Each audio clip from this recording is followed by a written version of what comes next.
Dan dalam hal ini saya kemudian jadi takut sebenarnya, karena setiap hari kita melihat ada orang-orang yang menurut kita hina, tapi ternyata belum tentu dia hina di sisi Allah SWT. Hati itu langsung bilang, nih orang jahat nih, ini pemaksiat nih, ini orang hina nih, gitu, mengganggu aja nih, ngemis nih, gitu. Enggak begitu pikiran-pikiran kita.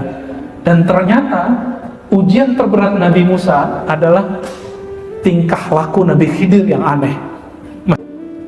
Jadi ternyata ada pemaksiat cinta Allah, Pak. Dia tidak sanggup menahan kecanduannya terhadap narkoba atau minuman keras, tapi hatinya sebenarnya menjerit. Setiap kali dia mengkonsumsi itu, dia menjerit, ya Allah tolong lepaskan aku, lepaskan aku. Sedangkan kita yang taat merasa sok suci. Hati-hati loh Bapak Ibu serahkan Allah. Ayat yang tadi dibaca oleh imam kita itu menyindir kita semua. Ayatnya tentang apa? Kisah iblis merasa sok suci. Iblis itu tercipta dari api dan Allah kasih mandat untuk menjaga surga. Disebut Haris atau Azazil. Azazil artinya hamba Allah yang mulia. Apa yang dia lakukan di surga? Dia bertapa, dia beribadah, berkhalwat. Udah mulia api, jaga surga, ibadah ribuan tahun. Coba lihat kan. Tapi dengan ibadahnya dia dan diciptakannya dia dari api, dia merasa dirinya lebih mulia dari Adam yang dari tanah.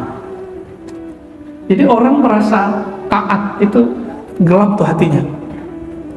Maka dalam agama kita diajarkan ada dua hijab yang membuat kita terhalang untuk memandang keindahan Allah Subhanahu wa Ta'ala. Itu ada dua hijab.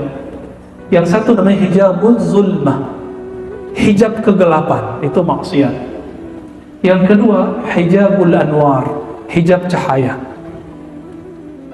Hijab cahaya itu ditandai dengan taat, sedekah, tahajud, sholat jamaah, pengajian, penampilan-penampilan sunnah, pakaian-pakaian syar'i. Itu hijab, Pak. Hijab apa? Kalau saya merasa soleh, saya terhijab. Apa arti hijab? Terhalang dari Allah Subhanahu wa Ta'ala. Adapun yang kedua, hijab zulmah, hijab kegelapan tadi. Hijab kegelapan ini ketika orang maksiat. Tapi ingat, maksiat itu jika membuat orang sadar kepada Allah, hina kepada Allah, itu lebih baik daripada dia seperti iblis, taat ribuan tahun tapi merasa lebih suci. Namun yang afdal, yang ideal, dia taat dan tidak kena hijab. Jadi kalau ada orang bertanya, apakah taat dan maksiat itu kehendak Allah? Iya. Tapi kita diberi oleh Allah ruang dalam diri yang disebut ikhtiar. Ikhtiar itu, ikhtiar inilah yang berkelahi dalam diri. Kalau orang maksiat, dia berpikir, ini maksiat nih, saya harus meninggalkannya. Pernah nggak merasakan begitu, Pak? Ya, itu ikhtiar itu yang harus kita kuatkan. Kalau orang taat, apa ikhtiarnya? Menjaga keikhlasan. Di antara adab orang yang kenal kepada Allah adalah menetapkan sesuatu sesuai dengan takdir Allah Subhanahu wa Ta'ala. Ini beda dengan serba takdir. Serba takdir itu bersembunyi dengan kehendak Allah dalam bermaksiat. Ini kelompok namanya Jabariyah, kelompok yang disebut dalam bahasa ilmiah fatalis. Kan dalam hadis dikatakan, apabila syaitan selesai menggoda Bani Adam maksiatnya, maka dia pergi. Jadi habis orang maksiat itu iblisnya pergi, Pak. Kalau iblisnya pergi, syaitannya pergi, apa yang terjadi? Maka si manusia itu menyesali dirinya. Nah, tinggal dilihat, dia menghujat syaitan atau dia menganggap dirinya yang hina. Disinilah dia bertemu, terbukalah hijabnya saat selesai bermaksiat. Di situ dia nangis, malam hari dia bangun, ya Allah, tadi pagi, tadi siang aku bermaksiat dan aku merasa paling hina, ya Allah. Jadi jangan-jangan orang yang bermaksiat itu lebih lembut hatinya daripada orang yang taat sok suci. Ya. Tapi alangkah indahnya jika ada orang taat merasa dirinya belum sempurna taatnya, sehingga dia menangis ketika dia taat. Dia berpikir, ya Allah, saya sudah sholat tapi kok belum khusyuk. Terus dia nangis. Itu lebih baik, Pak, daripada dia kena maksiat dulu. Ada maksiat yang tidak terlihat, maksiat kolbu. Apa itu maksiat kolbu? buruk sangka kepada Allah, buruk sangka ke makhluk.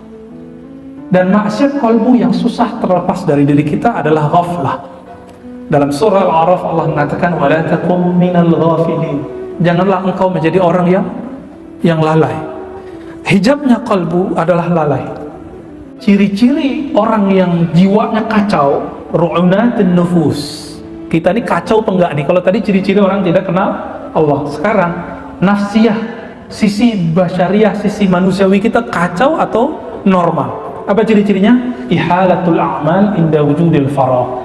Menunda-nunda amal soleh sedangkan ada waktu luang. Mohon maaf, selama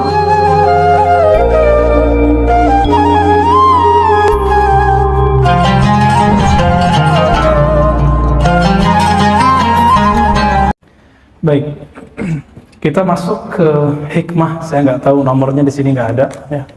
Di kitabnya cuma disebut halaman 73 ya. Qala Ibnu Athaillah Sakandari qaddasallahu sirrahu, Imam Ibnu Athaillah yang wafat 709 Hijriah mengatakan ma taraka minal jahli syai'an. Jadi ciri-ciri orang yang tidak kenal Allah ini ada di sini. Kita kenal Allah atau tidak? Nanti dijawab di sini. Ma taraka minal jahli syai'an. Tidaklah seorang hamba meninggalkan lingkaran kejahilan. Apa ciri-cirinya? Selama man arada an yuzhira fil waqti ghayra ma azharahu Allah fi. Selama hamba itu menginginkan sesuatu terjadi sedangkan Allah belum menginginkannya. Artinya keinginan dia tidak selaras dengan keinginan Allah. Saya mau tanya dari hati paling dalam, Pak, ini iman kita. Virus Corona, COVID-19 ini kehendak Allah atau bukan? Kehendak Allah, berarti Ahlus Sunnah sudah. Yang mengatakan bukan kehendak Allah bukan Ahlus Sunnah. Ya, kita sebut Qadariyah, bukan Qadiriyah ya. Qadiriyah pengikut Syekh Abdul Qadir Jilani Ahlus Sunnah. Kalau Qadariyah yang menolak takdir, pengikut Amr bin Ubaid, dia dulu pernah belajar kepada Sayyidina Hasan al-Basri, muridnya Ali bin Abi Thalib juga. Jadi Hasan al-Basri murid Ali, punya murid Amr bin Ubaid, tapi berkhianat kepada gurunya, namanya Amr bin Ubaid. Sehingga Ibnu Umar mengatakan inni bari'um minhum, aku terlepas daripada mereka. Bahkan Al-Haris Al-Muhasibi yang punya ayah Qadariyah, dia tidak mau menyolatkannya karena bagi dia kafir, menolak rukun iman yang ke-6. Ada sampai begitu ya. Tapi Imam Abul Hasan Al-Ash'ari mengatakan tidak sampai kafir, dia cuma sesat, dolal. Ya, wallahu ta'ala alam. Jika memang virus ini, bahkan mungkin setelah 2 tahun, 3 tahun kita lagi asik-asik, tenang-tenang, udah bebas, sudah dapat vaksin, muncul lagi, siapa tahu. Kita kan nggak ngerti ya. Tapi dari prediksi orang-orang yang sudah biasa berhadapan dengan ini, mereka mengatakan nanti juga akan ada lagi. Lalu kita berkeinginan agar terbebas dari virus ini secepatnya, sedangkan Allah belum menginginkannya. Nah, ini termasuk orang-orang yang belum keluar dari lingkaran kejahilan, tidak mengenal Allah Subhanahu wa ta'ala, bahwa Allah jika berkehendak ya suka-suka dia. Begitu ya. Nah, disebutkan dalam bab ini tidak hanya masalah takdir.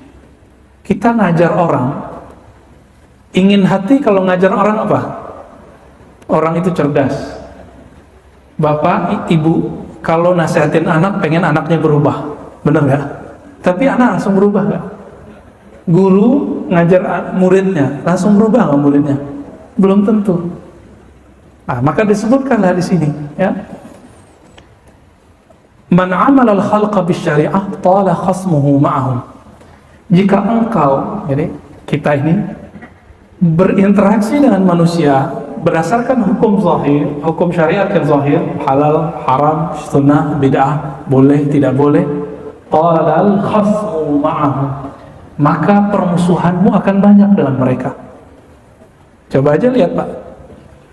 Kalau nggak ngerti nih belajar syariatnya, imam kunut aja rame sampai masuk ke TV kan, ada yang mukul imam karena kunut, itu karena belajar syariatnya juga belum lengkap. Jadi kalau kita bermuamalah dengan orang hanya menggunakan hukum zahir, hukum boleh tidak boleh, kita sebut hukum fikih. Kita musuhan terus sama orang. Bagi mazhab yang mengamalkan hadis Bukhari bahwa Nabi SAW melarang memanjangkan sarung di bawah mata kaki, melihat imam kita di bawah mata kaki, itu nyesatnya bukan main itu. Ya, wah imamnya ahli bid'ah nih. Sebaliknya, para imam yang mengerti hadis ini membaca hadis Bukhari juga bahwa Nabi pernah sholat sarungnya di bawah mata kaki. Ya ketawa ngeliatin orang yang celana dan sarungnya jingkrang. Akhirnya sama-sama bermusuhan. Maka beliau kasih jalan keluar. Apa jalan keluarnya? Wa man amalahum bil haqiqah hadzarahum. Siapa yang berinteraksi dengan manusia, dengan orang lain bil haqiqah, dengan pandangan hakikat. Apa itu pandangan hakikat? Memandang bahwa semuanya digerakkan oleh Allah Subhanahu wa taala, azzarahum. Pasti dia kemudian akan menerima uzur mereka. Misalnya ketika imam berkunut, saya nggak kunut, saya mengatakan, oh mungkin imam mengamalkan hadis yang dianggap sahih oleh Imam Syafi'i. Kalau saya berkunut, imam saya nggak kunut, apa yang saya katakan?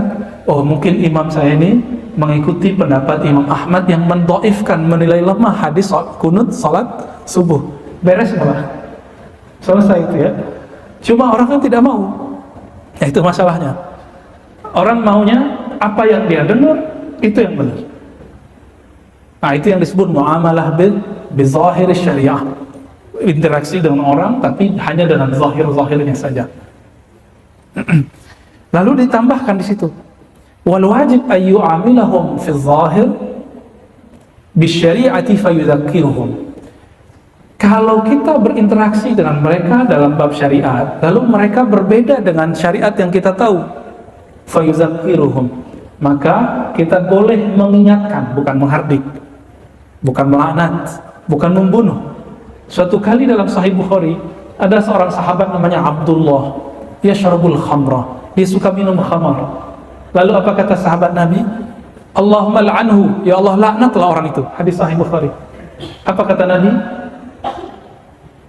Nabi dulu pernah mengatakan orang ini cinta Allah dan Rasulullah. Maka Umar mengatakan, la, tidak boleh. Fa innahu yuhibbullaha wa rasuluh. Karena orang ini mencintai Allah dan Rasulnya. Jadi ternyata ada pemaksiat cinta Allah, Pak. Dia tidak sanggup menahan kecanduannya terhadap narkoba atau minuman keras, tapi hatinya sebenarnya menjerit. Setiap kali dia mengkonsumsi itu, dia menjerit, ya Allah tolong lepaskan aku, lepaskan aku. Sedangkan kita yang taat merasa sok suci. Hati-hati loh Bapak Ibu selamatkan Allah. Ayat yang tadi dibaca oleh imam kita itu menyindir kita semua. Ayatnya tentang apa? Kisah iblis merasa sok suci. Iblis itu tercipta dari api dan Allah kasih mandat untuk menjaga surga. Disebut Haris atau Azazil. Azazil artinya hamba Allah yang mulia. Apa yang dia lakukan di surga? Dia bertapa, dia beribadah, berkhalwat. Udah mulia api, jaga surga, ibadah ribuan tahun. Coba lihat. Tapi dengan ibadahnya dia dan diciptakannya dia dari api, dia merasa dirinya lebih mulia dari Adam yang dari tanah. Jadi orang merasa taat itu gelap tuh hatinya. Maka dalam agama kita diajarkan ada dua hijab yang membuat kita terhalang untuk memandang keindahan Allah Subhanahu wa taala. Itu ada dua hijab. Yang satu namanya hijabul zulmah, hijab kegelapan, itu maksiat. Yang kedua hijabul anwar, hijab cahaya. Hijab cahaya itu ditandai dengan taat, sedekah, tahajud, sholat jamaah, pengajian, penampilan-penampilan sunnah, pakaian-pakaian syar'i. Itu hijab apa? Hijab apa? Kalau saya merasa soleh, saya terhijab. Apa arti hijab? Terhalang dari Allah Subhanahu wa ta'ala. Kalau saya merasa suci dengan taat itu, hijabnya bertambah lagi. Nah, ini yang terjadi pada iblis. Maka iblis itu udah diabadikan ya, laknatullah alaih, Allah melaknatnya. Adapun yang kedua, hijab zulmah, hijab kegelapan tadi. Hijab kegelapan ini ketika orang maksiat. Tapi ingat, maksiat itu jika membuat orang sadar kepada Allah, hina kepada Allah, itu lebih baik daripada dia seperti iblis, taat ribuan tahun tapi merasa lebih suci. Namun yang afdal, yang ideal, dia taat dan tidak kena hijab. Nah, itu siapa? Nabi Muhammad SAW. Ya. Nabi Muhammad tidak ada penghalangnya dengan Allah kecuali qaba qausaini au adna, seperti dua busur panah saja. Nabi Adam masih banyak, Nabi Nuh masih panjang, Nabi Musa juga tebal, apalagi kita. Ya, apalagi kita. Bapak Ibu yang melakukan Allah, maka setiap kali kita memandang makhluk, kita pandang makhluk nih, bermuamalah dengan syariat boleh nggak? Boleh, untuk mengingatkan dia. Tapi secara qalbi, secara rohani, kita pandang secara hakikat bahwa itu semua terjadi karena kehendak Allah Subhanahu wa Ta'ala. Jadi kalau ada orang bertanya, apakah taat dan maksiat itu kehendak Allah? Iya. Tapi kita diberi oleh Allah ruang dalam diri yang disebut ikhtiar. Ikhtiar itu, nah, ikhtiar inilah yang berkelahi dalam diri.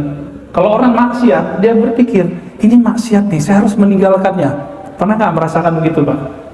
Ya, nah itu ikhtiar itu yang harus kita kuatkan. Kalau orang taat, apa ikhtiarnya? Menjaga keikhlasan. Kenapa Nabi Adam dijadikan Allah simbol untuk malaikat sujud? Padahal Nabi Adam itu disebutkan dalam Al-Quran yufsid, ya, merusak bumi. Yang kedua yasfikud dam, maksudnya menumpahkan darah. Dua. Itu udah kelihatan sama malaikat, udah terlihat oleh iblis. Sorga itu di atasnya langsung Firdaus, ya, memandang mereka ke atas langsung arasy Allah. Mereka bisa melihat di Sidratul Muntaha itu ada banyak rahasia-rahasia Allah di situ yang disebut dengan Lauh Mahfuz. Di situ udah tertulis semua takdir. Jadi iblis itu udah ngelihat, Musa begini, Adam begini, taruh semua keturunan Adam itu pasti suka maksiat, saya kan ahli taat. Ya, ini rasis, ya. Jadi ada rasis dalam diri iblis.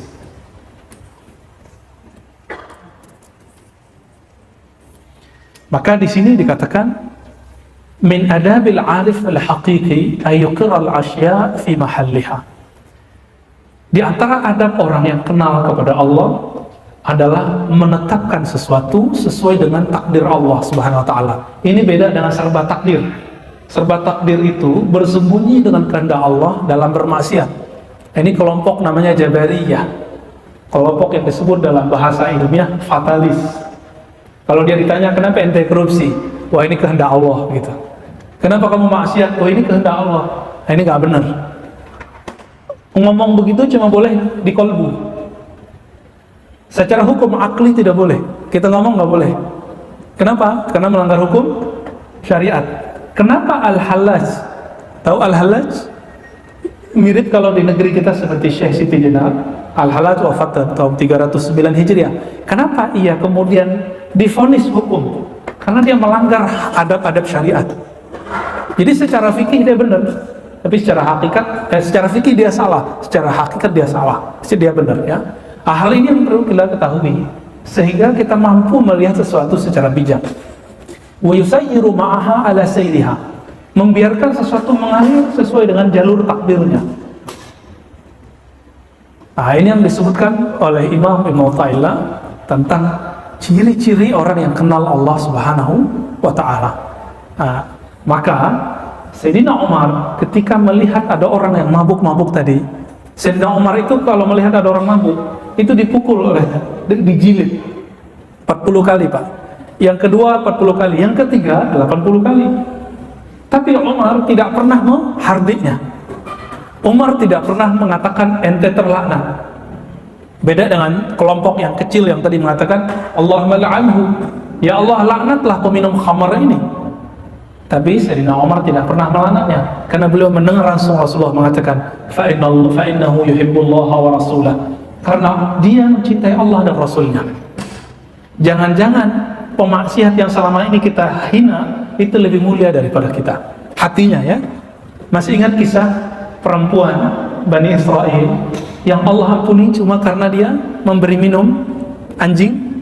Kalau ngasih minum anjing aja bisa diampuni Allah, apalagi dia bantu makhluk Allah. Ya, anjing hina atau terpuji? Ya, yang dalam pikiran kita di alam bawah sadar, hina, najis. Najisnya bukan najis biasa. Najis dalam mazhab Syafi'i disebut mughalladzah, najis berat. Tapi cuma dengan memberi binatang yang najis berat itu dia diampuni oleh Allah Subhanahu wa taala. Masih ingat lagi laki-laki yang membunuh 99 orang, lengkap 100 orang dengan ahli agama yang mengatakan ente gak bisa diampuni Allah. Lengkap sudah dibunuh 100. Tapi ternyata setelah itu dia ketemu wali Allah yang mengatakan, siapa yang melarangmu meminta ampun kepada Allah? Akhirnya dia diampuni oleh Allah. Coba lihat, 100 orang dia bunuh, dia diampuni Allah, masuk surga. Jadi nanti 100 orang yang dibunuh kan masuk surga tuh. Dia masuk surga juga. Nanti Allah tersenyum, disebutkan dalam banyak hadis bahwa Allah tersenyum ketika melihat pembunuh yang dibunuh masuk surga. Yang dibunuh protes, ya Rabb, kenapa yang membunuhku ada di dalam surga? Jadi Allah pun nanti tersenyum, bahwa Allah alam bagaimana senyumnya Allah ya. Kira-kira begitu. Dan dalam hal ini saya kemudian jadi takut sebenarnya, karena setiap hari kita melihat ada orang-orang yang menurut kita hina, tapi ternyata belum tentu dia hina di sisi Allah SWT. Hati itu langsung bilang, nih orang jahat nih, nih pemaksiat nih, ini orang hina nih, gitu, mengganggu aja nih, ngemis nih, gitu. Enggak begitu pikiran-pikiran kita. Dan ternyata ujian terberat Nabi Musa adalah tingkah laku Nabi Khidir yang aneh. Masih ingat? Ya, saya sekedar mengingatkan kembali, kenapa Quran perlu dibaca berulang-ulang? Karena memori kita pendek, kita perlu ulang. Masih ingat Nabi Khidir membunuh orang? Zahirnya jelek ya secara syariat, tapi hakikatnya, jadi Nabi Khidir bertugas sedang mengajarkan ilmu hakikat ke Nabi Musa. Itu sebenarnya. Lalu yang kedua ngapain? Merusak kapal. Secara syariat merusak kapal orang lain haram nggak? Tapi kalau nggak dirusak, semua penduduk kampung itu yang laki-laki mati semua antara esok. Berarti perempuan-perempuan janda semua, anak-anak jadi yatim semua. Cukup dengan merusak sedikit kapal, satu kampung beres, satu kampung selamat. Itu ilmu hakikat. Kalau yang tadi anak dibunuh, kalau dia besar dia pasti membuat orang tuanya kufur. Nah, tadi disebutkan dalam ayat yang dibaca imam kita tadi. Ya. Perintahnya ada begitu ya. Maka sertailah mereka fil amwali wal aulad, dalam mencari harta dan menafkahi anak-anak. Tuh. Jadi emang tugasnya iblis itu ngurusin kita, ngerecokin kita dalam nyari duit. Yang kedua, urusan anak, karena itu nggak bisa hilang Pak. Banyak orang hilang idealisnya, hilang kemurnian kalbunya cuma karena dia ingin menafkahi anaknya yang nangis-nangis minta duit atau minta kuliah, minta beli ini dan itu. Kita lanjut teksnya supaya nggak keluar dari teks ini. Maka ada sebuah asar ya, hadis qudsi, Allah Subhanahu wa taala berfirman, "Man lam yarda bi qada'i." Siapa yang tidak ridho dengan takdirku, wa lam yasbir ala bala'i, tidak mau tahan terhadap bala bencana yang aku turunkan, termasuk virus sekarang, falyakhruj min tahti samai, maka keluarlah dari kolong langitku, wal yattakhir rabban siwai, dan carilah Rabb Tuhan selainku. Bisa nggak nyari Tuhan selain Allah Pak? Udah nggak bisa lagi kita ya. Maka Imam Abu Utsman Ad-Darani mengatakan, "Mundu 40 sanah ma aqamani Allah Ta'ala fi halin fakarihtuhu." Jadi beliau selama 40 tahun melatih kalbunya. Apa kata Imam Ad-Darani? Aku melatih kalbuku selama 40 tahun agar tidak pernah berburuk sangka atau merasa hebat sendiri ketika mengalami sesuatu takdir. Beliau nggak pernah, baik buruk, senang, susah, beliau kemudian mencoba untuk ridho. Bapak Ibu yang hidup di zaman ini nyesal nggak dengan adanya corona? Kok saya masih hidup gitu? Kita takut-takutin, ntar 2023, 2024 kali ada lagi virus lebih gede, gimana? Serem nggak tuh? 2024 nanti kan ada kontestasi pemilihan umum lagi, itu lebih serem lagi Pak nanti tuh. Kemarin 2019 kelihatan seremnya gimana? Nanti mungkin 2 kali lipat dari itu, cuma dengan formulasi yang berbeda. Kita kan nggak tahu, karena emang Nabi sudah mengabarkan di akhir zaman itu, ya huru hara tambah besar Pak. Ini nggak tahu nih masjid ini kalau direnov, nggak selesai sebelum 2023 2024, saya nggak yakin selesai Pak. Saya nggak yakin selesai. Ini corona aja kita udah keseok-seok udah, ya. Gimana Pak pengurus?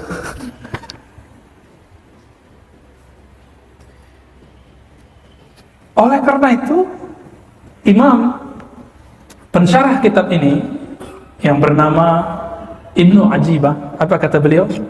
Orang yang kenal Allah itu yajma' baina khairil fariqain, mampu menggabungkan dua perspektif ini. Di saat dia mengalami kebaikan, dia bersyukur, dan saat dia mengalami keburukan, dia bersabar. Di saat dia taat, dia mensyukuri taatnya. Di saat dia maksiat, dia tobat dari maksiatnya. Ciri-ciri orang yang arif, yang mengenal Allah, kalau maksiat tahu cara tobat. Kalau orang tidak kenal Allah, kena maksiat, ya sudahlah maksiat aja, gitu. Ya sudahlah kecemplung sekalian. Nah ini nggak tahu cara pulang. Ini bahaya orang awam bermaksiat. Oleh karena itu Imam Abu Yazid atau Junaid ditanya, hal yaznil wali, apakah wali Allah berzina? Ada Pak pertanyaan begitu? Apa jawaban beliau? Dzalika qadrullah, ma syaa qaddar, ma qaddarallahu qaddar. Ya. Itu adalah kehendak Allah. Apa yang Allah kehendaki pasti terjadi. Maksudnya wali kalau melihat itu, dia tidak melihat itu perbuatan iblis, enggak. Tapi dia menganggap itu kesalahan saya cepat pulang kepada Allah. Kalau orang tidak kenal Allah, dia maksiat, yang dia kutuk siapa? Setan. Dasarnya setan gitu. Dia salahkanlah temannya, dia salahkanlah orang yang mengajaknya maksiat. Enggak, kalau orang kenal Allah, dia kemudian menyalahkan dirinya dan dia cepat pulang kepada Allah. Gitu. Ya, jadi mohon maaf ya, kita kan nggak ada yang terjamin dari maksiat. Ada nggak jaminannya? Mau ustadz, mau kiai, apalagi jamaah biasa, nggak ada Pak kita yang dijamin. Bedanya kalau ustadz, guru, syekh, mu'alim bermaksiat lebih besar dosanya daripada orang awam. Cuma kalau ulama itu maksiat dan dia tahu cara pulang, makomnya cepat naik. Ini ada sahabat kita bertahun-tahun merasa tidak maksiat. Ada, ya. Kalau jam 3 udah bangun, 5 waktu di masjid, merasa udah kayaknya soleh. Akhirnya merasa dirinya suci. Lama-lama dia benci dengan tetangganya, nggak pergi ke sholat subuh ke masjid. Ada perasaan begitu. Lama-lama dia menganggap orang yang nggak sepengajian dengan dia itu jahil semua. Lalu apa yang terjadi? Dia berpikir, aku sudah taat, tapi kok nggak bisa nangis ya kalau istighfar? Malam-malam, wabil ashari hum yastaghfirun, begitu dalam surat Zariyat, pada waktu sahur mereka beristighfar kepada Allah, minta ampun kepada Allah. Tapi kok nggak ada sentuhan di kolbunya, ada perasaan di hatinya. Ini apa yang salah ini? Akhirnya dia minta kepada Allah, ya Rabb, kenapa hatiku sekeras ini? Udah ikut muhasabah nggak nangis-nangis Pak, malah ngejekin ustadz mentor muhasabahnya. Ustadz ini ya, buat cerita palsu lagi gitu ya. Apalagi yang dulu pakai musik ya, dia dapat taklim musik haram, ya sudah lewat, sudah nggak bisa tersentuh. Akhirnya dengan izin Allah, tapi Allah tidak meridhoi maksiat, dia terjebak dalam maksiat.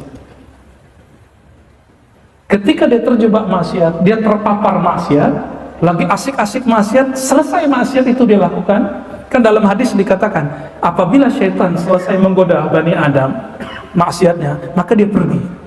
Jadi habis orang maksiat tuh iblisnya pergi Pak. Kalau iblisnya pergi, setannya pergi, apa yang terjadi? Maka si manusia itu menyesali dirinya.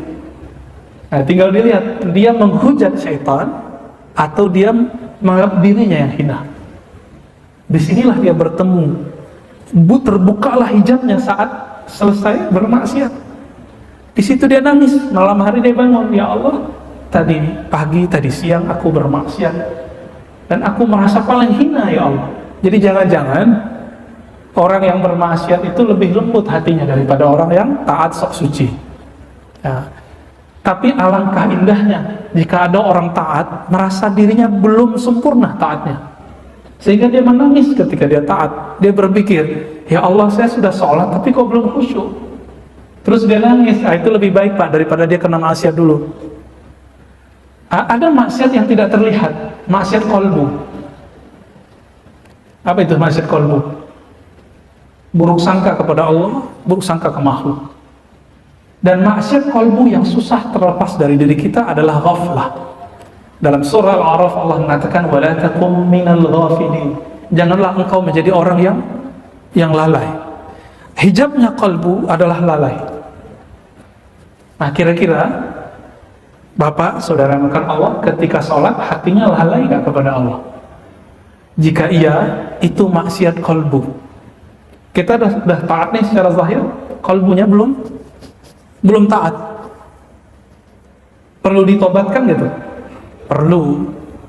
Kita sebut dia istighfar ruhani, istighfar kolbu, ya. Berdasarkan ini semua, Bapak Ibu saudara makan Allah, dapat kita pahami dari hikmah yang pertama yang kita bacakan itu, bahwa ciri-ciri orang yang tidak kenal Allah, dia ingin sesuatu terjadi sebelum saatnya. Baik masalah takdir, nasib, masalah virus, masalah taat dan maksiat. Ingin khusyuk sebelum saatnya, ingin merasakan keajaiban sebelum saatnya, ingin bertemu yang gaib-gaib sebelum saatnya. Itu terjadi pada Lia Eden. Karena ingin melihat yang gaib sebelum saatnya, sekarang dia nggak ngerasa jadi Jibril.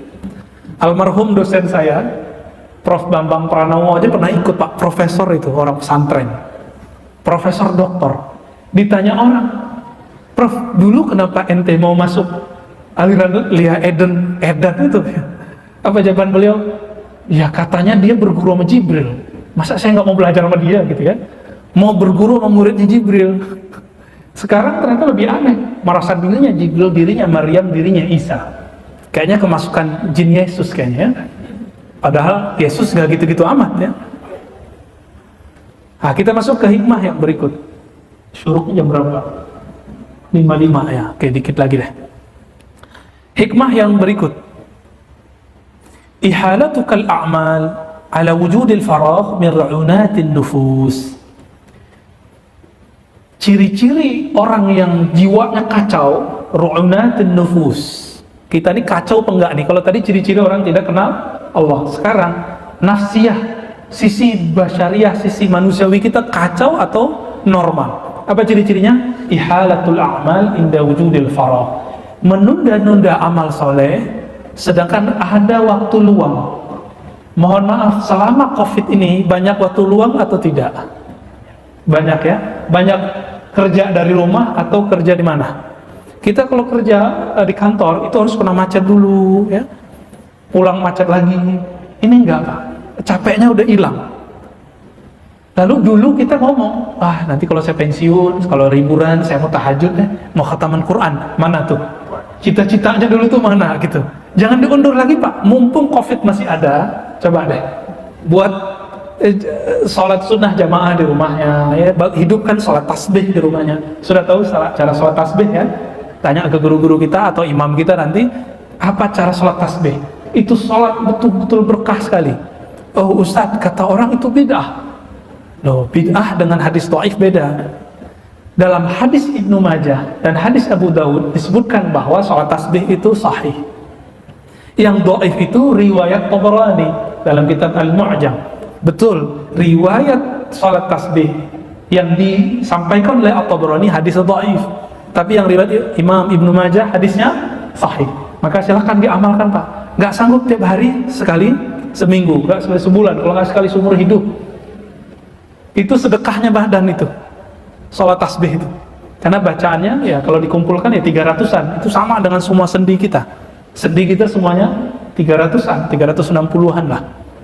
Coba nanti pulang ke rumah, beri cahaya lampu rumahnya dengan cahaya tasbih.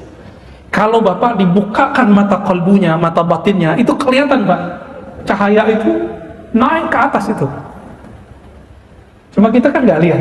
Ini masjid ini setiap saat, setiap kali 5 waktu, itu malaikat mulai cahaya naik. Cuma ada ya cahayanya redup di tengah jalan.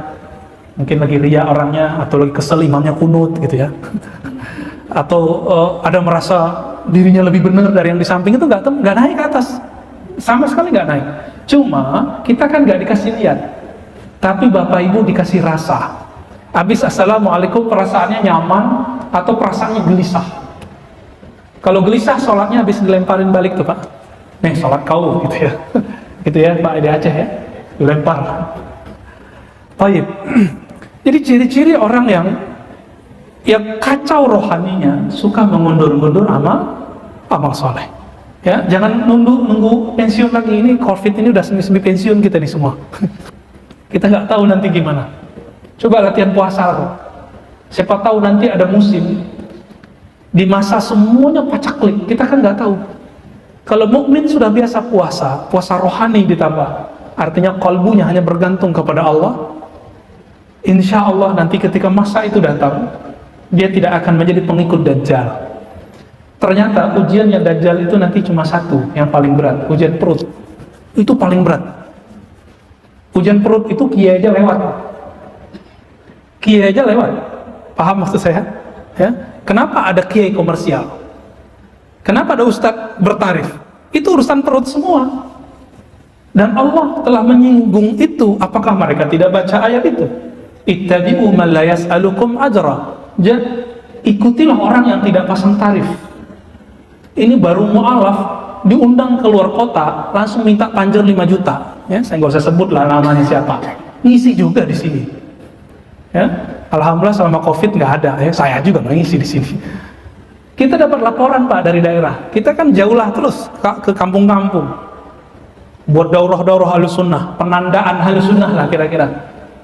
Kita ya menyebar cahaya itu, semoga Allah sambung rahasia itu ke dalam kalbu kita. Ya laporlah mereka, Ustadz saya ngundang fulan, ternyata urusan perut, minta panjar 5 juta. Mu'alaf kadang. Kita yang dari dulu ngaji, nggak berani Pak panjar-panjar. Ya. Kita cukup Allah aja yang panjar. Semoga itu jadi jaminan kita bisa disebut da'i ilallah, pendakwah kepada Allah, bukan da'i ilal fulus, ya.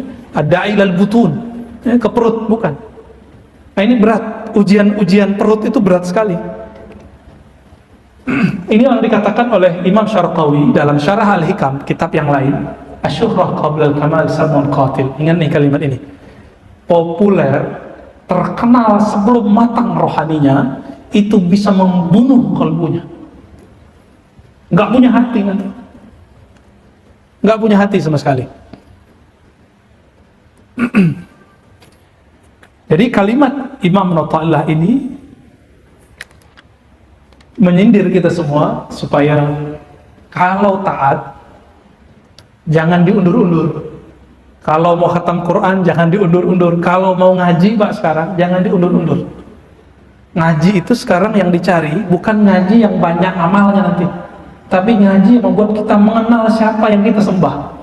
Nah, inilah penutup kajian kita pada pagi ini sebelum ada tanya jawab. Ada tanya jawab apa? Ada ya. Wa ma khalaqtul jinna wal insa illa liya'budun. Terjemahan biasa orang apa? Tidaklah aku ciptakan jin manusia kecuali untuk menyembahku. Itu terjemahan harfiah. Coba kita lihat terjemahan ilmu ma'rifatullah yang diwariskan oleh Sayyidina Ibnu Abbas radhiyallahu taala anhuma. Apa kata beliau? Wa ma khalaqtul jinna wal insa illa liya'rifun. Tidaklah Allah menciptakan jin dan manusia kecuali untuk mengenal yang disembahnya. Saya mau tanya Pak, udah kenal belum dengan siapa yang kita sembah? Oh ya, guru saya dulu ngajarin kita sembah Allah, kita sembah Allah.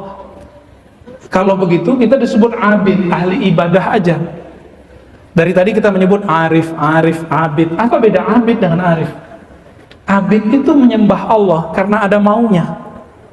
Mau dapat surga, mau dapat bidadari 72, ya.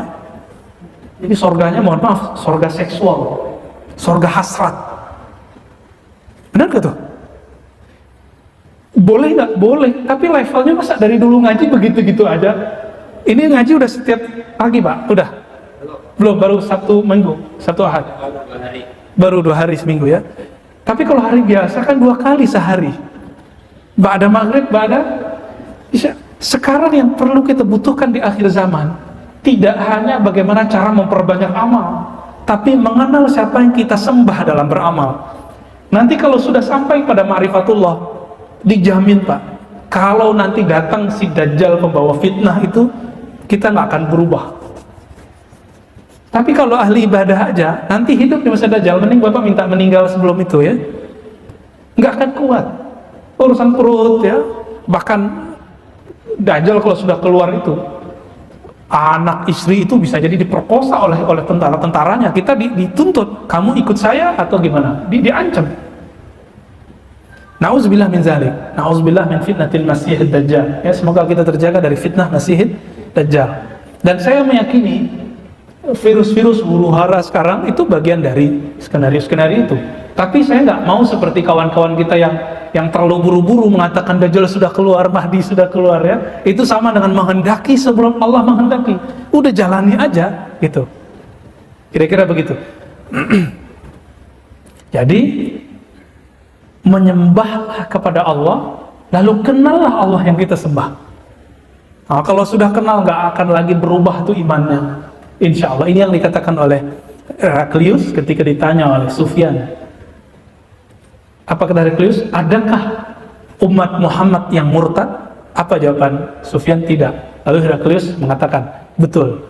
Jika iman nurnya telah masuk ke ruang relung-relung kolbu, dia tidak akan pernah keluar. Maka dalam bab akidah, siapa yang benar-benar mukmin tidak akan pernah murtad. Tapi kalau dia baru level muslim, pasti bisa murtad. Mungkin murtadnya bisa bolak-balik 1000 kali kali. Ya, kira-kira itu Bapak saudara makan Allah. Nanti sholat syuruknya diundur aja, ya, karena sholat syuruk itu waktunya sampai sebelum duha. Ya, tafadhal. Kalau ada yang bertanya, Pak Mirwan nih.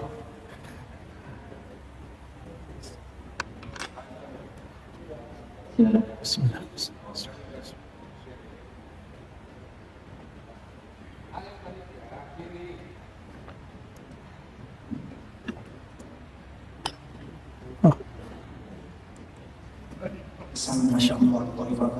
Assalamualaikum. Ya. Alhamdulillahirrahmanirrahim. Allah. Kami merasa bersyukur ini hari yang kedua kali kita mendapatkan tausiah langsung tanpa lewat Zoom atau lewat online. Alhamdulillah. Pertanyaan yang pertama yang saya tanyakan terkait sejak mulai PSBB dilakukan, di mana dengan adanya isu COVID-19 ini kan di satu sisi protokol kesehatan itu bagus sekali. Kita dilatih untuk menjaga kesehatan, menjaga jarak, menjaga jangan sampai terpapar penyakit. Tetapi dilihat dari satu sisi itu betul, tapi ada dampak yang luar biasa yang sekarang mulai dirasakan terhadap pertumbuhan ekonomi. Berapa banyak sekarang terjadi kemunduran, industri-industri penerbangan jatuh, industri pariwisata jatuh, industri yang lain-lain juga mulai terasa. Sehingga akhirnya kekhawatiran ini akan terjadi musibah ekonomi. Kan lapar, orang meninggal bukan karena sakit, tapi memang tidak bisa beli beras.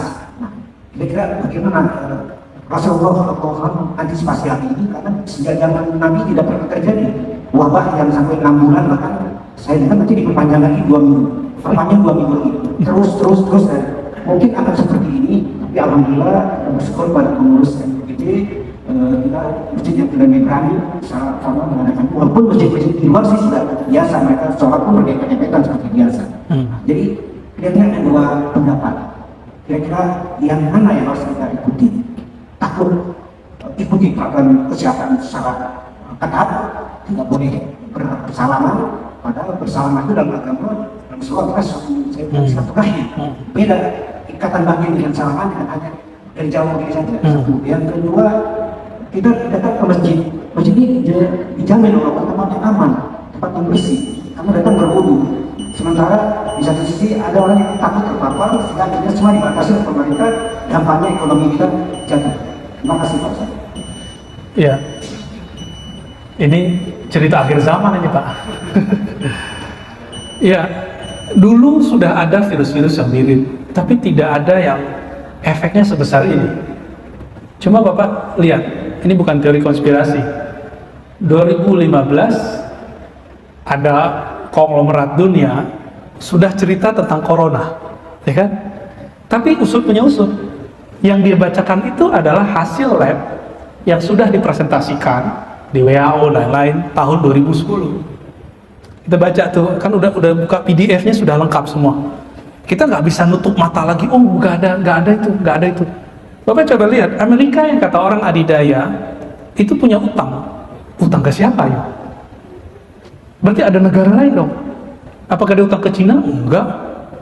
Cina yang sekarang juga nyaingin Amerika juga punya utang ke siapa?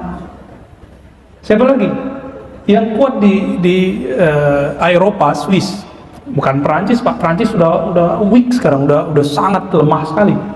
Ya 3 tahun lalu kita ke sana, orang Swiss ngejekin Perancis, poor, gitu, miskin loh gitu.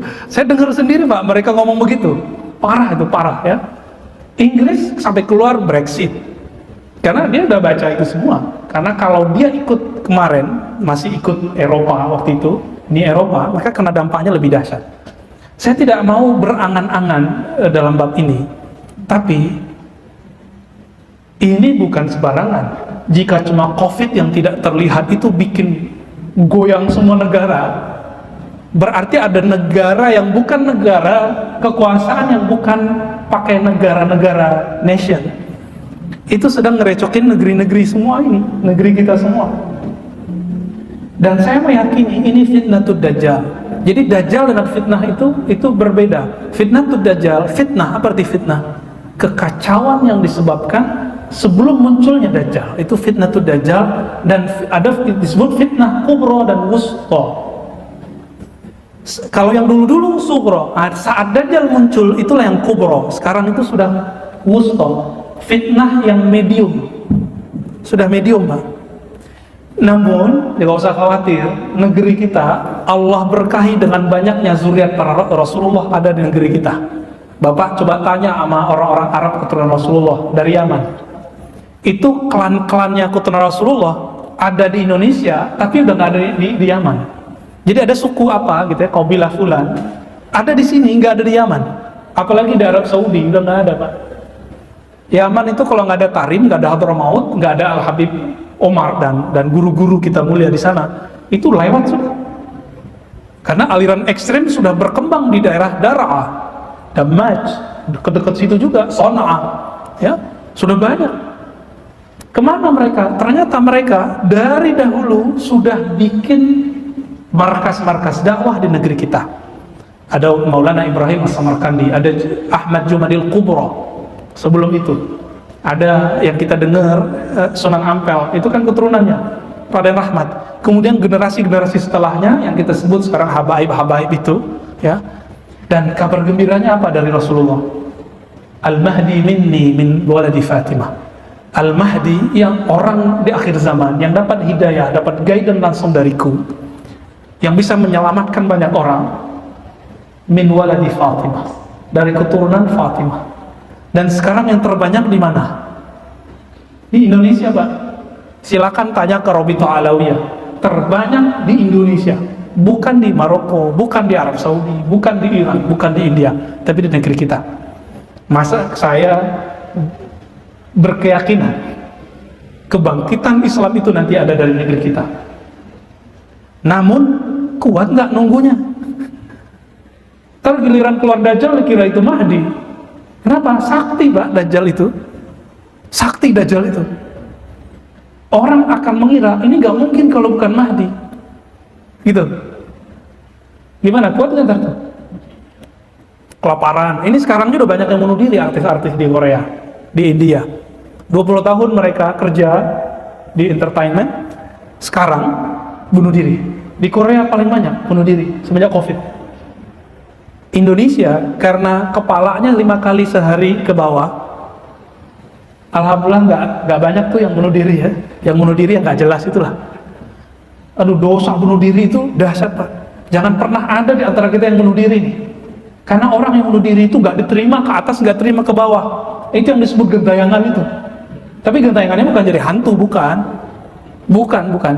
Kalau yang gentayangan yang kita dengar itu setan itu, iblis itu, ya, jin. Mereka nggak diterima ke atas, nggak diterima ke bawah. Gimana tuh nasibnya? Nauzubillah min dzalik, itu siksaan kubur itu. Jadi siksaan kubur itu nggak mesti di dalam kuburnya. Nanti akan ada orang nggak kuat karena kelaparan bunuh diri, Pak. Nauzubillah min dzalik. Kuat nggak menuju itu? Jadi masalah yang tadi resesi, apalah istilahnya kan menakutkan ya. Nggak usah khawatir Pak, Indonesia nggak akan mengalami kelaparan sedahsyat itu.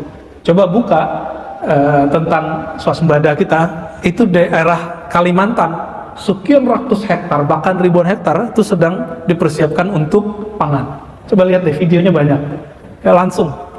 Maka Bapak yang dulu tidak nyoblos presiden sekarang, seperti saya, sudahlah, jangan ngutuk lagi, jangan menghujat lagi. Sekarang PR kita cuma satu, mendoakan siapapun yang memimpin negeri ini supaya Allah guide dia secara gaib, secara batin untuk menyelamatkan negeri kita. Sepakat nggak? Al-Hazinni Al-Fatihah. A'udzubillahi minasy syaitonir rajim. Alhamdulillah. Maliki yaumiddin, iyyaka na'budu wa iyyaka nasta'in. Shiratal ladzina an'amta 'alaihim. Allahumma shalli amin. Ya, ada lagi. Insya Allah doanya mustajab, doa pas taklim. Ya. Sebelum tambahan Pak Mirwan nih, ciri-ciri orang yang arif tidak meminta takdir dicabut. Hanya orang awam. Bapak mau ningkat nggak dari hamba, abid, suka ibadah, tambah suka ibadah, kenal yang diibadahi. Mau naik? Mau naik pagi ini? Ciri-ciri orang yang arif, yang bermakrifat kepada Allah, tidak pernah minta takdir itu dicabut, karena Nabi mengatakan jaffatil aqlam, bahwa tinta dari kolamnya takdir, tintanya takdir itu sudah kering. Maka memintanya untuk dihapus itu tidak bijak. Tapi kita punya celah. Allah itu punya kudrah iradah. Kudrah iradah itulah takdir qada dan qadar. Kudrah kehendak, iradah kudrah kekuasaan, iradah kehendak. Itu takdir Allah. Namun kita punya satu celah, dan itu celahnya luas sekali, yaitu bab jaiz. Allah punya sifat jaiz. Apa arti sifat jaiz? Setelah ini bisa jadi coronanya hilang, bisa jadi tidak. Jangan hanya minta corona hilang, Pak. Banyak virus ini mau datang. Kita minta corona hilang, nanti muncul yang lain. Maka yang kita minta bukanlah virus itu hilang. Apa kata Imam Abdul Hasan Sa'dili? Sungguh celaka orang yang percaya kepada Allah tapi tidak menerima kehendak Allah. Celaka, Pak. Dan lebih celaka lagi, orang nggak percaya Allah, ingkar kepada Allah, menolak takdir Allah. Kebanyakan kita, doa-doa kita levelnya level yang satu itu. Percaya kepada Allah tapi nggak mau menerima kehendak Allah. Mau nikahin seorang pasangan tapi nggak menerima kekurangannya, kira-kira begitulah. Terus gimana dong? Tengkar mulu tiap hari ya? Akhirnya kita bertengkar terus dengan bab iman dalam kolbu. Jadi Pak Yul ya, benar? Lupa Pak Erwin. Pak Erwin ya, kita jangan meminta supaya virus ini terangkat. Yang kita minta apa? Ya Allah, jaga kami, ridhoi kami, beri rasa ridho dalam kalbu kami. Raditu billahi robba, aku ridho kehendak Allah apa saja. Kalau Bapak dapat itu, ini yang disebut arif billah, orang yang kenal kepada Allah Subhanahu wa ta'ala. Silakan Pak. Assalamualaikum warahmatullahi wabarakatuh. Assalamualaikum. COVID-19 belum berakhir. Iya. Biasanya kita di sini baca Qur'an Benzila. Tapi Imam hari ini saya tidak tahu apa yang tidak baca. Apakah Anda Ustaz di sini? Belum dipertanyakan. Dan mesti diulangi lagi. Iya. Kedua, kepada pengurus atau panitia, kalau ada pengajian begini, tempat ustaz untuk sholat di sini tolong disiapkan. Jangan sampai seperti tadi, ustaz terpaksa ke belakang mundur untuk mencari tempat sholatnya. Kalau sempat ustaz ini ustaz mabukkan, nggak jadi dia berceramah tadi. Tapi untuk dia, ya, ini perlu kita koreksi. Saya ingin kalau koreksi itu langsung, tidak pakai macam-macam. Ya. Ustaz, tadi mengatakan bahwa kemungkinan besar nanti Islam ini berjaya dari Indonesia ini. Insya Allah. Lihat, tapi saya lihat agak pesimis, Ustaz. Mengapa?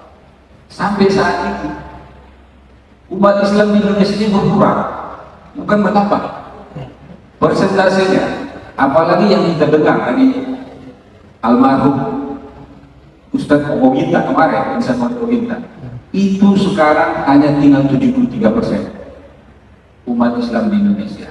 Saya baca buletin dari Kristen, tahun 2025 mereka mau menjadikan 50%. Artinya kita yang berkurang, mereka bertambah. Bagaimana kita bisa maju kalau ini terus terjadi? Bagaimana kira-kira kita mengatasinya? Yang berikutnya masih harus kita lanjut. Saya lupa Pak dulu. Ini cuma ini aja. Oh, ya udah. Kalau menurut Ustaz, apakah kita ini boleh saat ini ceramah seperti ini? Karena masih banyak nih pengurus masih takut nanti kena COVID gede-gede, badannya gede-gede kena ini. Sementara kita tahu bersih sepertinya ya, kalau menurut kita untuk kena COVID di masjid ini jauh lah. Jadi supaya ceramah itu diteruskan atau dimulai lagi. Gitu demikian. Assalamualaikum warahmatullahi wabarakatuh. Assalamualaikum warahmatullahi wabarakatuh. Pengurus langsung dengar Pak. Ya, terima kasih perhatiannya ya. Saya nggak kepikiran dari masalah tempat duduk itu ya. Ya, masa sih Indonesia jadi tempat kebangkitan Islam, sedangkan agama sebelah juga katanya ada target-target. Target itu cuma target Pak. Dulu kampung saya Sumatera Barat mau di 50% kan tahun 2000. Apa buktinya sampai sekarang? Orang ada Injil bahasa Minang aja rame, langsung ciut mereka ya. Walaupun saya tidak melarang kok, Injil berbahasa apa aja kita ngelarang. Bahasa Melayu ke bahasa apa, bahasa Arab juga dulu ada. Bahkan sebelum Islam ada sudah ada Injil berbahasa Arab, nggak ada masalah. Tapi itu cara orang-orang sana untuk menolak kristenisasi itu. Namun nggak usah khawatir Pak, Islam dan Kristen memang agama misionaris, bahasa Arabnya dakwah, ya kan? Makanya jamaah tabligh ada namanya Jaulah. Di Muhammadiyah ada majelis tabligh, di NU juga ada lembaga dakwah gitu, LDNU gitu kalau nggak salah ya. Itu ada semua, orang Persis juga punya, itu semuanya punya. Lalu gimana? Non-Muslim ataupun ajaran-ajaran menyimpang itu ketika masuk ke dalam tubuh umat Islam ini kayak vaksin. Kalau dia masuk, nanti lawannya lebih gede Pak. Jadi saya bersyukur kalau mereka ngomong begitu ya, nanti balasannya lebih gede. Nggak usah khawatir, Indonesia keislamannya sudah mendarah daging. Ini paling lucu, ada yang buat agama baru, Ahmad Musaddiq, masih ingat? Bapaknya meninggal, orang tuanya meninggal, saya lupa bapaknya emaknya. Terus udah bingung ngapain Pak dia? Baca Yasin ya. Jadi dia itu sudah kafir secara hukum Islam, tapi alam bawah sadarnya dia NU. Pas meninggal orang tuanya dibaca Yasin Pak. Kalau orang Aceh Muhammadiyah mungkin nggak tahu deh ngapain dia. Artinya itu dia udah lupa kalau dia itu pernah kafir gitu. Dia masuk Islam lagi tuh berarti kayaknya. Nggak tahu kalau habis itu jadi apa lagi. Nah ini, jadi Indonesia karena Allah itu menakdirkan banyaknya sekarang zuriat Rasulullah, putra Rasulullah di negeri ini, maka akan banyak Pak. Vaksin itu vaksin semua itu. Ya, aliran A, aliran B, aliran C, gak usah khawatir. Bahkan Imam Mahdi palsu juga banyak. Nggak jauh di tempat saya, Sawangan Parung tuh juga ada yang ngaku Imam Mahdi. Bintaro belum ya, aman. Kenapa nih ada Imam Mahdi palsu? Itu kerjaannya Nabi Khidir alaihissalam tuh. Karena kalau Imam Mahdi sekarang kecium, dibunuh oleh tentara Dajjal, habis Pak. Ya, maka dalam hadis dikatakan Allah Subhanahu wa taala akan mengislahnya, yuslihuhullahu fi lailah. Allah akan mengislah Imam Mahdi itu dalam semalam. Hadis sahih. Maksudnya islah semalam apa? Sebelum diislah, kita nggak akan kenal persis itu. Bapak nggak akan kenal persis siapa Imam Mahdi. Kenapa? Dia nggak akan berpenampilan ustadz Pak. Ini mohon maaf, saya kasih tahu aja ya. Al-Mahdi tidak berpenampilan ulama. Maka orang-orang itu lagi buru itu ya, orang-orang yang ingin membunuh Al-Mahdi itu dengan nama-nama intelijen apalah. Mereka lagi nyari tukang jual gorengan, tukang sapu, tukang sapu, dikira begitu Imam Mahdi. Karena bukan yang berpakaian begini, bukan yang pakai kopiah begini. Enggak. Nah ini yang makna islah. Itu cara Allah menyembunyikan Imam Al-Mahdi. Maka ini yang disebut Nabi SAW, ismu kasdi. Namanya seperti namaku. Nama dalam bahasa Arab, ismun, artinya dua. Kemuliaan. Yang kedua, al-alam, tanda. Ya, kemuliaan dan tanda. Jadi nggak usah khawatir, Pak. Insya Allah negeri kita dijaga. Adapun mengenai pengajian, selama masih ngikutin protokol kesehatan, silakan diaktifkan Pak Pengurus ya. Kita mendukung. Masjid ini pasti jadi contoh karena masjid besar di sekitar Bintaro. Walaupun di masjid yang lain sudah rapat, Bapak ikutin aja protokol kesehatan karena fatwanya sudah membolehkan. Dulu kan masih ramai karena semua orang shock dengan berita ini, akhirnya masjid tutup aja kan gitu. Ya itu wajar orang shock. Kita nggak tahu, karena pemberitaan itu dahsyat sekali. Saya nggak nonton TV aja, kena YouTube Pak. Kita kadang-kadang buka YouTube apa gitu ya, yang muncul berita-berita begitu. Sekarang cuek aja kan. Katanya muncul klaster baru. Lama-lama nanti muncul namanya imun sosial. Sosial imun. Sosial imun itu orang ngerasa cuek aja tuh ya. Imun begini lebih kuat kadang daripada imun biasa. Tapi kalau nggak kuat di dalam kalbunya, buruk sangka terus orang, oh ini kayak COVID nih. Apalagi tadi ada yang batuk-batuk kan, kayak COVID gitu. Padahal orang itu biasa tiap pagi batuk-batuk. Dari zaman bahla udah batuk-batuk gitu. Nah, kita jangan suzon kepada orang. Nah, apakah masih dianjurkan salaman? Ya saya rasa untuk menjaga COVID ya bijak aja. Kalau saya orang yang nggak takut, saya salaman Pak. Tapi kalau orangnya khawatir ya kita nggak usah deh ya. Kalau salaman nanti cuci tangan lagi deh. Baik. Ada lagi Pak? Udah cukup ya? Gimana? Ya, tafadhal.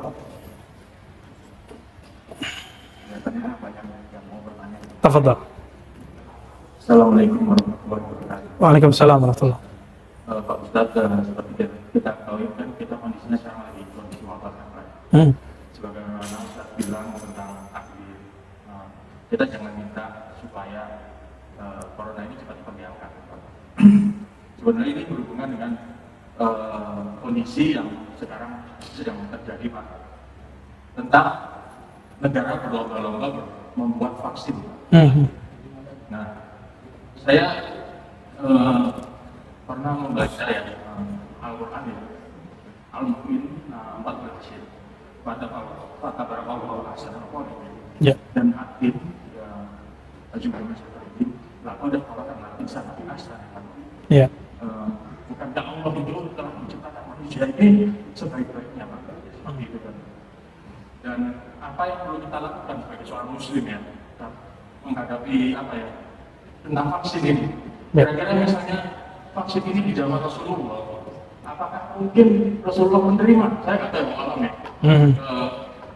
Tapi karena cukup banyak ya, rekan-rekan saya juga terkena ya, ada yang terkena 40 hari. Bahkan banyak rekan-rekan kakak kelas saya yang dokter itu banyak meninggal. Terus dan kebanyakan kadang ya yang saya lihat ada beberapa cerita itu banyak mereka itu seperti OTG, tapi ketika mereka ketahuan swab langsung keluar itu semua kata dia gejala-gejalanya semua berubah. Nah sekarang apa yang kita lakukan ya, pandangan kita tentang vaksin ini Pak, karena kan vaksin ini kan perlu jangka panjang kata ahlinya. Dan saya pernah melihat video dari dokter di Jerman menolak vaksin seperti itu, sampai mereka menolak seperti itu. Jadi kira-kira apa kaitannya vaksin ini dengan apa ya, ayat-ayat Allah yang saya sebutkan tadi? Kira-kira kita tuh harus ikhtiarnya bagaimana? Oke. Ya. Dalam kedokteran juga ada mazhab-mazhab, aliran-aliran ya. Ada aliran vaksin, ada anti vaksin. Maka waktu anak-anak kita diimunisasi, itu ada satu kelompok yang menolak imunisasi, benar nggak? Ya. Namun pendapat yang paling kuat, karena kita bukan dokter, kita ikuti saja ID misalnya dalam hal ini. ID udah jelas mereka mu'tabar, mereka muktamad, bisa kita pakai karena punya otoritas yang baik dan punya standar yang jelas, bukan hanya asumsi dan opini. Maka sebaiknya kita mengikuti fas'alu ahlaz zikri in kuntum la ta'lamun. Ini diulang 2 kali dalam Al-Quran. Ikutilah orang yang berilmu jika kamu tidak tahu. Dalam hal ini jangan ustadz yang didengarkan, tapi dengarkanlah ahli kedokteran. Maka dai-dai ulama yang mengerti ini pasti kemudian memulangkan keputusan ini kepada ahli kedokteran.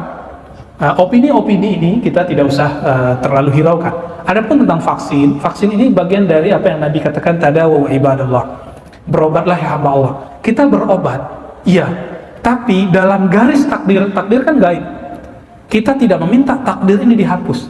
Kita cuma mengatakan, ya Allah, lakukanlah sesukamu. Gitu. Lakukanlah sesukamu. Lakukanlah seridho-ridhomu. Tapi ya Allah, jangan cabut keridhaan dari kalbu kami. Gitu. Sehat nggak ridho, sakit ridho, mending sakit. Tapi sehat, ridho, syukur, mending itu Pak, lebih baik lagi. Jadi dengan adanya kondisi seperti ini, misalnya dengan adanya orang-orang yang dites gitu ya, kalau rapid kan belum otoritatif ya, apa tadi, swab ya. Nah, ini yang bahaya Pak. Orang itu biasanya dia positive thinking. Ketika dilakukan swab itu ternyata positif. Apa yang terjadi? Shock. Shock ini kemudian membuat imunnya jatuh, dan itu dokter-dokter sudah paham. Maka kita menyarankan jangan banyak-banyak deh swab itu. Jangan banyak-banyak Pak. Di Amerika aja Presiden Amerika ngomong begitu. Iya. Amerika sendiri nggak bisa membendung ini, maka ini bukan skenario Amerika. Bukan skenario Rusia, bukan Cina. Cina aja nggak bisa Pak. Vietnam katanya yang kemarin hebat apa sekarang? Ya. Inggris, Prancis kacau, Spanyol hancur Pak. Italia juga kemarin begitu. Adapun Jerman, karena Jerman ini mohon maaf ada egonya sedikit, karena mereka kekuatan ilmiahnya lumayan kuat, dan presidennya seorang ahli ilmu eksak ya, ahli kimia kalau nggak salah. Dia pun masih melihat opini-opini yang bermacam-macam itu. Jadi saran saya, kalaupun Bapak nanti swab atau apa ya, coba dibangun husnuzon dalam dirinya, berpikir positif, ridho. Maka saya kemarin saya keceklek Pak paru-paru. Alhamdulillah ini bisa gerak nih. Tadinya nggak bisa bangun, keceklek sampai badan panas dingin. Tapi apa yang keluar dalam hati? Alhamdulillah, Allah begitu ya. Terus kalimat yang paling membuat saya tersentuh itu raditu billahi robba. Ya Allah, jika memang Engkau ridhoi aku dengan keceklek begini, aku ridho. Jadi kalau saya ngomong agak tinggi dikit, itu langsung sakit Pak di sini. Ya. Rasa ridho itu muncul kan? Untuk memunculkan rasa ridho, maka perlu menanamkan itu setiap pagi, setiap sore. Jadi kalau di hadis itu dikatakan 3 kali, sebaiknya Bapak membacanya 7 kali. Katakan raditu billah, aku ridho atas kehendak Allah sebagai Rabbku. Udah dibaca itu Pak, raditu billahi robba wa bil Islam dinina. Jangan hanya hafalan, coba mainnya di kolbu sekarang. Ya Allah, aku ridho apapun kehendak-Mu atas diriku. Ini yang kita sebut menerima kenyataan diri sendiri, memaafkan diri sendiri. Itu yang juga kita katakan kenapa pemaksiat bisa ketemu rahmat Allah, karena dia bisa memaafkan dirinya sendiri dan tidak menyalahkan orang lain. Gitu. Terakhir, ya tafadhal. Assalamualaikum warahmatullahi wabarakatuh. Assalamualaikum. Ustaz, saya kembali kepada Ustaz awal, kembali ke Al-Hikam. Karena saya membaca buku Ustaz yang pure Muslim Puritan. Ya. Puritan. Jujur saja agak bingung untuk menelaah Ustaz. Iya. Misalnya beberapa kajian di situ ada hal-hal yang menarik untuk mencerahkan kolbu yang sering Ustaz katakan. Mohon penjelasan, ada urutan atau level yang disebut dengan takwa, kemudian wara dan zuhud. Ini hal-hal yang agak sulit sekali untuk dicapai orang-orang seperti orang awam lah seperti itu. Mohon, apakah hubungan antara takwa kemudian wara dan zuhud seperti kita bisa mentapaki supaya kecerahan kolbu itu kita dapatkan? Terima kasih. Iya. Takwa dan wara itu berhubungan erat, tapi zuhud lain lagi. Takwa dan wara, takwa itu amal soleh yang muncul dari dalam diri. Tapi amal soleh ini tidak akan muncul kalau orang tidak meninggalkan hal-hal yang boleh, jika membuat dia terjebak kepada makruh apalagi haram. Itu disebut wara. Maka orang-orang yang warok inilah yang bisa mengisi hidupnya dengan ibadah-ibadah. Nah, ibadah ini jika bersumber dari perasaan tadi disebut takwa. Maka Nabi mengatakan at-taqwa hahuna. Takwa ada di dalam diri, di dalam jiwa kita, ya. Adapun zuhud, nah sebelum zuhud, masih ingat ayat puasa? Kutiba alaikumusiyam kama kutiba alal ladzina min qablikum la'allakum tattaqun. Jadi takwa itu adalah goal dari ibadah puasa. Jadi ujung dari ibadah fisik itu adalah takwa. Namun saya balik, sebenarnya ibadah fisik itu bersumber dari ketakwaan itu. Adapun zuhud, zuhud itu ada tingkatannya, Pak.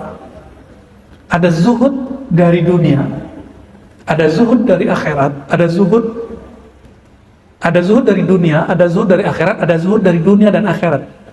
Gitu. 3. Zuhud dari dunia, ketika di dalam hati kita tidak ada satupun nama dunia di dalamnya. Kayaknya kita belum selamat ya, Pak.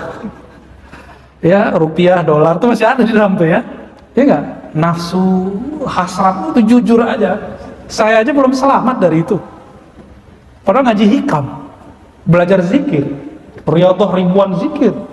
Apalagi yang nggak riyadhah zikir, kira-kira gimana tuh? Ada orang nggak itu lagi dicarinya. Dunia ini terbagi dua juga, ada hissi maddi, ada yang materi, ada yang ghair maddi.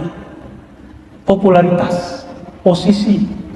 Kenapa ada orang tengkar untuk cuma jadi RT RW, Pak? Emang RT RW dapat gaji apa? Nggak ada apa-apa, itu cuma popularitas. Popularitas aja. Mau jadi pengurus masjid, emang dapat gaji apa? Dapat hujatan adanya. Diomelin orang ada, dikritik orang. Kalau bukanlah karena popularitas, nggak ada. Lalu supaya kita nggak kena ini, maka ada perlu zuhud dari dunia. Gimana cara mengeluarkannya? Dia harus didesak dengan nama Allah. Makanya kita mengajarkan dari dulu, ayo sebut nama Allah pakai kolbunya, supaya selain nama Allah itu tumpah ya, yang ada di dalam cuma nama Allah, Allah, Allah gitu ya, la ilaha illallah, itu keluar semua tuh. Orang nyari gelar LC, MA, doktor, sarjana teknik, insinyur, dulu insinyur ya, magister, doktor, PhD, apa yang dicari? Gelar itu nggak ketulis kok di jidat. Akhirnya kawan-kawan itu mengenalkan diri, saya dokter fulan, kan gitu jadinya, ingin disebut dokter. Itu popularitas. Popularitas semua, saya direktur, saya manajer, saya GM gitu. Itu semua popularitas. Ketika rasa itu bisa ditekan, bahkan diangkat dengan nama Allah, maka sembuhlah dia dari penyakit hubbud dunia, penyakit cinta dunia. Orang ini baru masuk ke level awal dari hubbul akhirah, cinta akhirat. Cinta akhirat itu bagus. Walal akhiratu khairul laka minal ula. Akhirat lebih baik daripada dunia.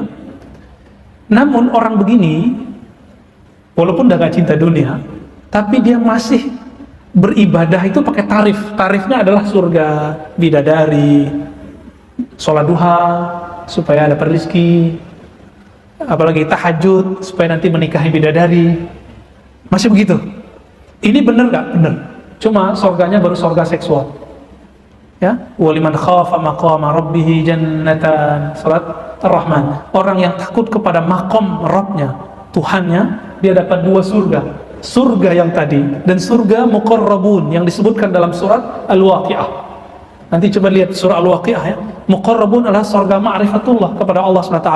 Dia bertemu dengan yang punya surga, berdialog dengan punya surga, bermanja-manja kepada yang punya surga. Bayangkan Pak, saya diundang ke rumah Pak Mirwan, tapi Pak Mirwan udah 2 hari saya nginap gak mau ketemu. Kabur gak saya besoknya? Saya kabur, padahal dibilangin, tuh makanan ambil semua, tuh ada tuh budak-budak nikahin deh gitu. Gak akan saya terima itu, tersinggung Pak. Kenapa? Kok yang punya rumah gak mau menemui? Makanya nanti orang-orang setelah masuk surga, yang dulu dia tidak zuhud akhirat, setelah setahun akhirat 1000 dunia Pak, 1 hari. Coba dihitung, setahun akhirat, 1 harinya 1000 tahun, 365 hari kali 100 hari, berapa ribu tahun? 365 ya, 60-an lah ya, ribu tahun. Dan Allah baru kasih hadiah dia memandang Allah sekali. Jadi 300-an tahun baru ketemu Allah. Itu orang-orang yang mendambakan cuma surga-surga seksual, surga-surga kenikmatan, yang tidak zuhud dari akhirat. Maka ada zuhud level 3, zuhud dari dunia dan akhirat. Maka zuhud ini gak ada kaitannya dengan miskin. Zuhud itu urusan kolbu aja. Maka jangan heran orang miskin cinta dunia, orang kaya gak cinta dunia. Buktinya apa tidak cinta dunia? Duit kasih aja. Ini ciri-ciri bapak ini cintanya cinta akhirat atau cinta Allah. Kalau ada duit dia kasih aja, bangun masjid, bangun pesantren, kasih orang miskin. Itu tanda zuhud sudah ada di kolbunya. Jadi ciri-ciri orang zuhud tidak pernah ngitung saat memberi. Nggak pernah ngitung. Udah begitu belum? Ini kita cek aja nih. Berarti zuhud dunia mesti kaya dong. Kenapa? Mereka mikir kalau kami pelit saat miskin, pas kaya lebih pelit lagi. Jadi kadang-kadang orang miskin lebih pelit dari orang kaya, Pak. Nggak zuhud ya. Nah ini, saya pun belum sampai ya. Maka kita berlatihlah mengenal Allah yang punya dunia dan akhirat ini. Lillahi ma fis samawati wal ard, milik Allah lah langit dan bumi ini. Maka pelan-pelan Allah akan mencabut cinta dunia dari kalbu. Mari kita doa sejenak. Allahumma ya Rahmanir Rahim, salli ala Sayyidina Muhammad. Ya Allah, sampaikan salam kami, rindu kami kepada Nabi Muhammad. Allahumma ya Rabbal Alamin, ya Rabbal Arshil Azim, ya Rabbas Samawati wal Ard. Ya Allah, wahai pencipta langit dan bumi, pencipta arasy yang sangat besar dan agung, pencipta kami semua, yang menciptakan juga virus-virus yang ada di dunia ini. Selamatkan kami, selamatkan keluarga kami, selamatkan kalbu kami.